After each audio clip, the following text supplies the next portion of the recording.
Welcome to my channel where we discuss everything and all things politics, especially about the 2023 presidential election held on February 25, 2023, and the result controversially announced on March 1st, 2023. And that result was challenged at the Presidential Election Petition Court, from where the petitioners not satisfied are now at the Supreme Court. As a result of the fallout of that election, Atiku Abubakar, the presidential candidate of the People's Democratic Party, headed to the United States to get evidence to prove that Chicago State University certificate that President Bola Ahmed Tinubu submitted to the Independent National Electoral Commission is fake. That matter has been put to rest now because the Chicago State University has executed the order by Judge Nancy Maldonado that Tinubu's academic records should be released to Atiku Abubakar to facilitate his litigation at the Supreme Court in Nigeria. Now, this release of these documents has sadly been characterized by propaganda and misinformation in an unprecedented level. The government of the day apparently had reactivated their propaganda machinery and are misinforming Nigerians on the content of the documents. That is what we are going to look at right now, because what is swirling around now is a lot of misinformation about the content of the documents that Atiku Abubakar got from Chicago State University. Now, we have to give a background to what we are going to talk about because it is important to be able to appreciate the whole matter that we're talking about. Now, before these documents were released on Monday, that's October 2nd,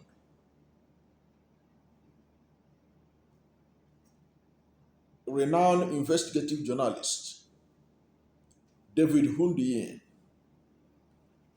revealed that as Bola Ahmed Tinubu and his legal team,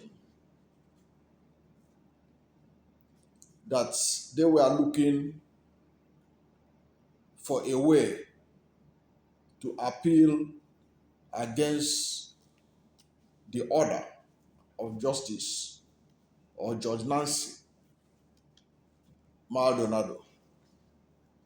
According to this investigative journalist,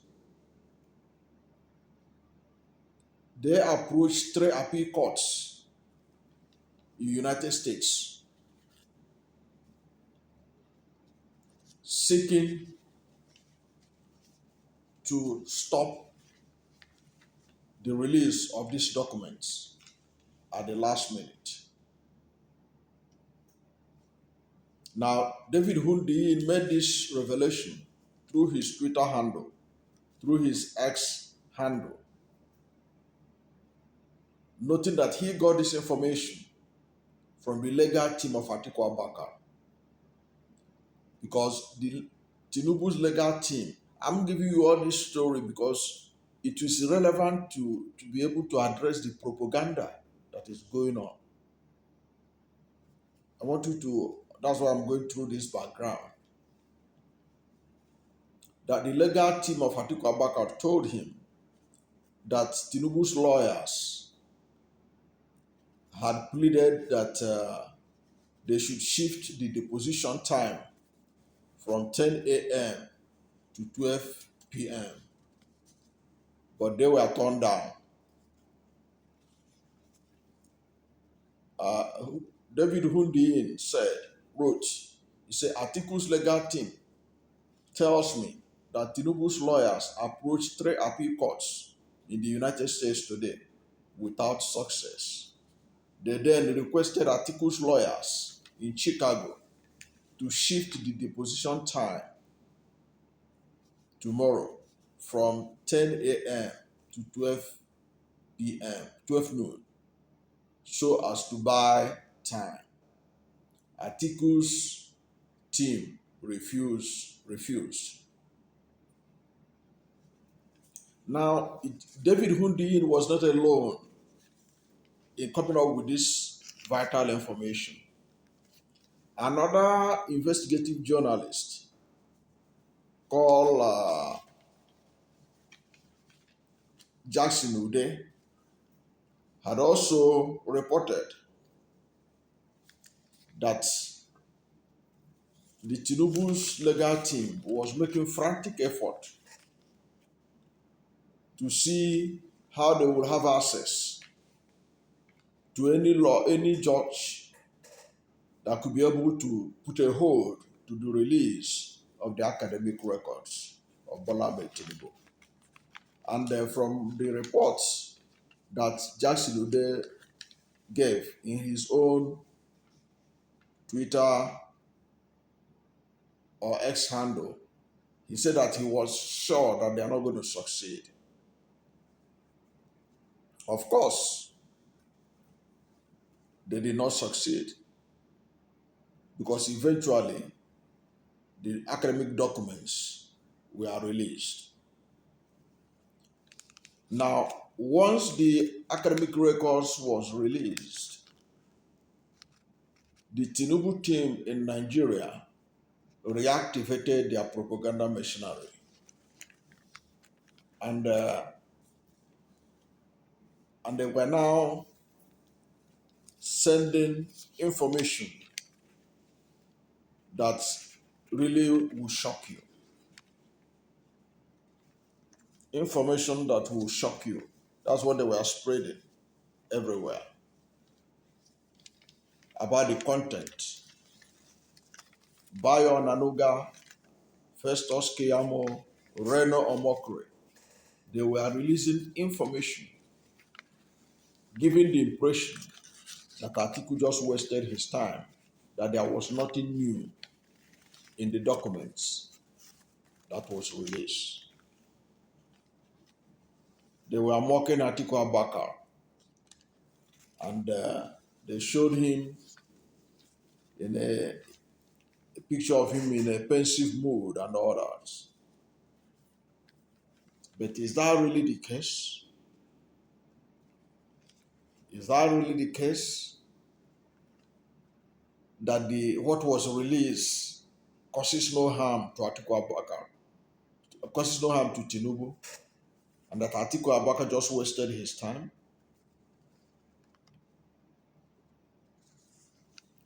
Now, you see a pattern in the mainstream media who are also part of this misinformation machinery. For example, if you look at the headline of the cable newspaper that was released after these documents were made public or were uploaded online, the cable newspaper carried this headline: Chicago State University, that's CSU, releases Tinubu's academic records, authenticate certificate.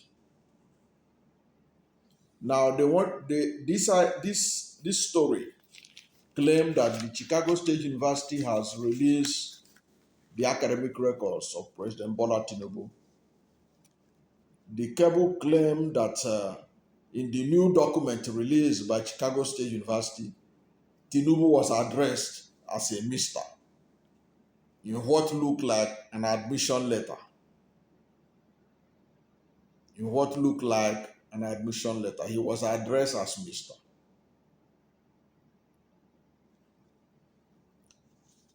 He also ticked male in the undergraduate admissions application form. What is the essence of this story? It is to give the impression that the content of the documents has confirmed that Tinubu was a male in the documents. But is that really true? In much of the document, he was a woman. He was addressed as a female. It was female. And in any case, ask yourself, why is it that when Tinubu pleaded with Nancy Maldonado not to release his academic records that shows his gender and other vital information, but to release only his certificate? Does that not shows you that there was something about gender that he didn't want the world to see? But to obfuscate that, the cable comes up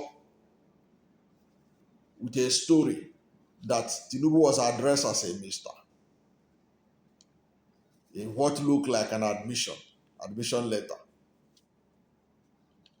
He also ticked male in the undergraduate admission. So what they want to do is to cover the fact that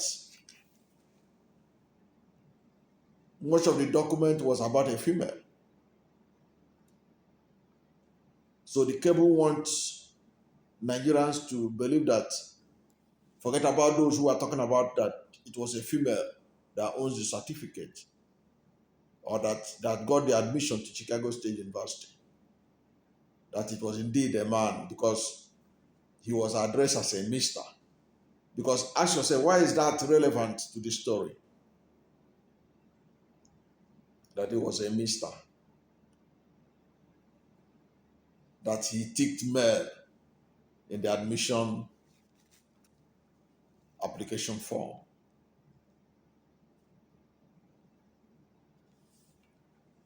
And then he went ahead to say, however, some transcripts circulating on the internet read F, suggesting female. Then he went on to say that the samples of diploma issued in 1979 released by Chicago State University bear the same font and logo of what Tinubu submitted to the INEC. Is that really the case? Is that really the case?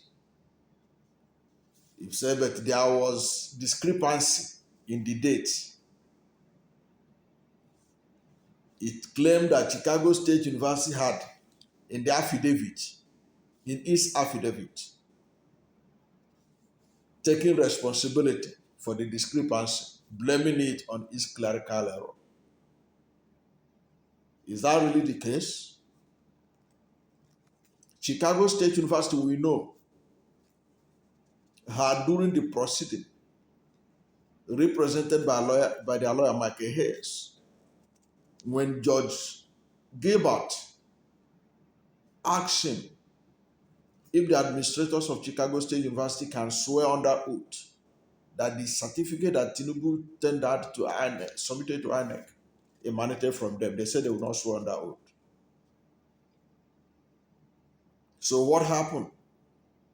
That they have now sworn under oath that the certificate emanated from them. In any case, the way they were trying to give the impression of that they are in a celebratory mood because Atiku's action, Atiku's documents Atiku got won't add any value. Why did they make such spirited effort to block this document from being seen? As far as I can see, what they are doing is damage control. What they are doing is damage control because the document that had been released were no different from the documents that David Hundiyin had earlier gotten and did a lot of investigative reporting. And David Houdini himself has, in his reaction to the latest documents that was handed over to Atiku Abubakar, confirmed that the document that was given to that Tinubu submitted compared to what was given to Atiku Abubakar is fake. That's what he's alleging.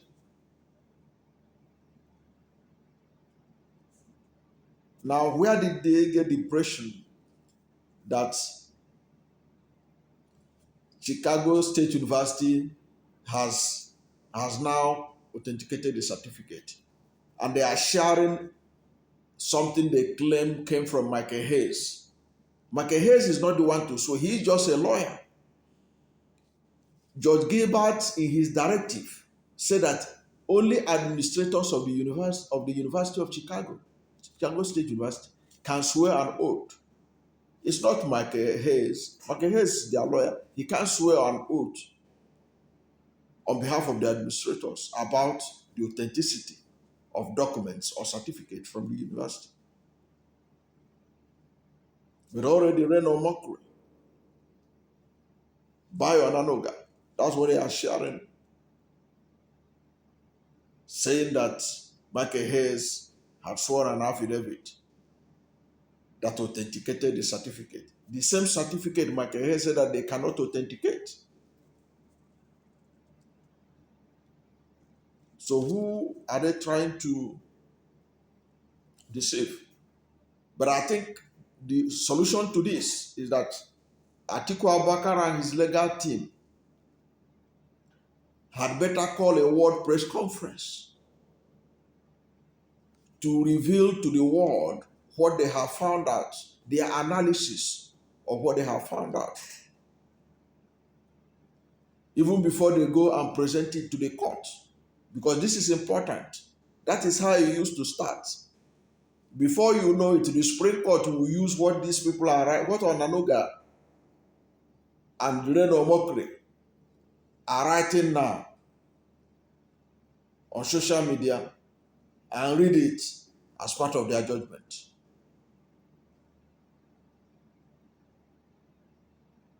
So that is very important that's the only way to contain this propaganda machinery they have activated right now. On a serious note, if they think that they will just keep quiet and say, okay, let them just go to court and present this thing, they will lose the battle at the level of public opinion. Because right now, they are spreading it on social media everywhere that Atiku didn't achieve anything, that the University of Chicago has authenticated Tinubu's result. How did they authenticate it? A result that they say they cannot authenticate, because we're talking about the result that was submitted to the INEC. They say they can't authenticate it. On what ground did they authenticate it?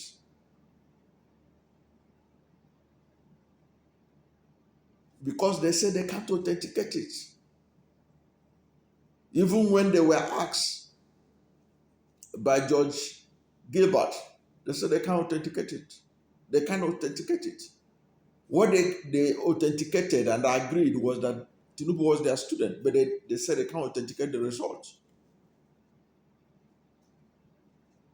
All of a sudden now, what we are seeing in information in the media that the university was able to find a replica of Tinubu's result that was the same thing with what was submitted to INEC. That the only difference was just the dates.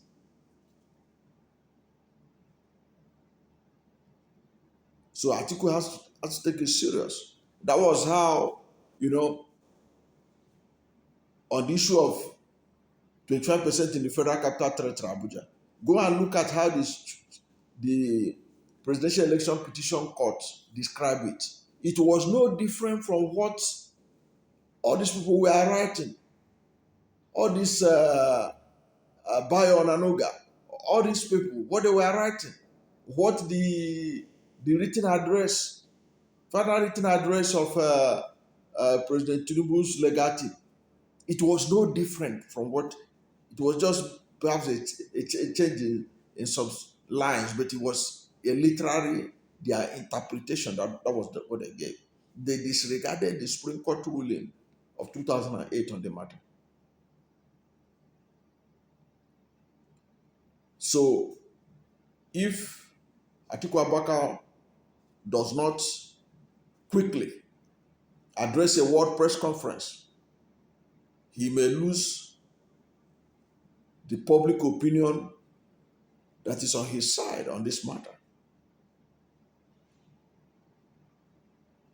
Because, to be frank, the media is literally in the pocket of the present administration. That is why that you are going to see that all the headlines about this matter is that the certificate was authenticated, or certificate authenticated, certificate authenticated. That's what we're going to see.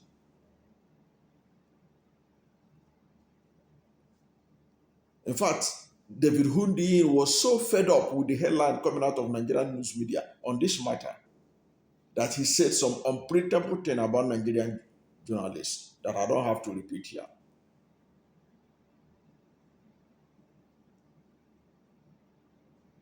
But the fact remains that the document that Atiku got was to prove a case that Tinubu allegedly submitted forged certificate to INEC. The essence of Atiku going to court, going to Chicago, is not for anything else, is to get a replica of the certificate that was given to Tinubu and to compare it with what was submitted to the INEC. That is the game changer. And those who have had the opportunity of examining the two documents, David Hundiyin and others, are insisting that what was submitted to INEC was allegedly forged. Now, between David Hundiyin and Reno Mokwe and Festus Keyamo and Bayo Nanoga, who do you believe, given the amount, the investment of time, energy, resources that David Hundiyin has done in this investigation of Tinubu's academic records? So forget about the propaganda going on right now. Just ask yourself, if these documents are of no value, the way they are presenting it now, that Atiku's documents Atiku got and of no value, why did they make such an effort to stop these documents from getting to the Nigerian public, from getting to the world, to the outside world? Why did they, even in the last minute, they were still searching for justices, appeal judges that will intervene to stop this document from being released? Now that they have been released, they want to give the impression that it doesn't really mean it doesn't make any difference. Don't buy that propaganda. Don't buy that propaganda. I believe that what David Hundiyin, by his record of research on this matter, his assessment of this issue, should be better trusted than whatever any other person is telling you who have vested interest in this matter. So that is what I want to say here, that disregard all the propaganda, the idea that his certificate was authenticated, that there was no difference between the certificate that Atiku collected from Chicago State University and what was submitted to INEC and all that. That's not true. That's fake news. Don't believe it. Believe what David Hundiyin has said. Don't believe Reno Mokri. Don't believe Bayo Nanoga. Don't believe Festus Keyamo and all those. Those people are just propagandists who are trying to muddle the water so that people cannot see clearly on what is unfolding.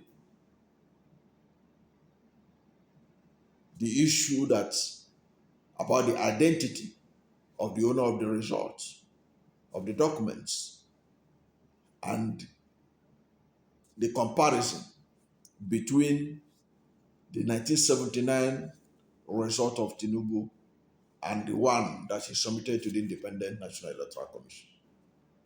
That is the major issue. Are they different? Those who have examined it thoroughly say they are different. In that case, it means that the one with an INEC is forged.